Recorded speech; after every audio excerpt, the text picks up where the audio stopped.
The brutally honest truth here is that your young puppy, when I say young, I mean 8 to 12 weeks old, cannot be home alone longer than 4 hours. And 4 hours is the max. That means if you have to be gone for 8 hours, somebody needs to check in on that puppy and run through the puppy routine that I'm talking about in this video at the halfway point. If you can't do that, if you can't make that happen, then what will most likely happen is your puppy is not going to get potty trained.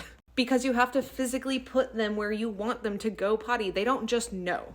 They may develop separation anxiety because they were just plucked from their litter with their mom, with other people around. Now they're by themselves. Obviously, I highly recommend a playpen setup. I'll put a photo of it right here. You need to have a camera. I recommend the PetCube cameras. All of this is on my Amazon storefront or in the link in my bio. Now, one of the worst case scenarios for me is that when your puppy wakes up and you're not there, they develop anxiety, right? They don't want to be inside that playpen because it's very scary. They want to escape it. Nobody's there to help direct them, right? Or lead them.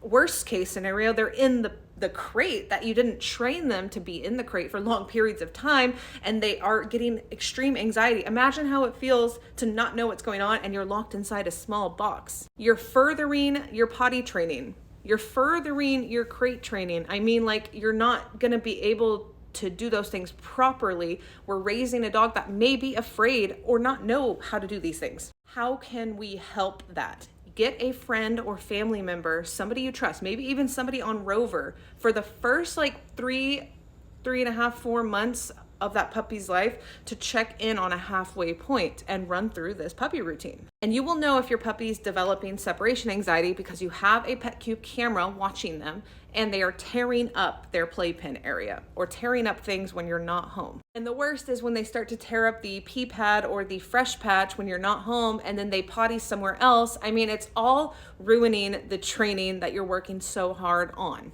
So you've got to get some help here. Okay, find somebody who you trust who can check in on that halfway mark, or maybe you come home from work and check in on them.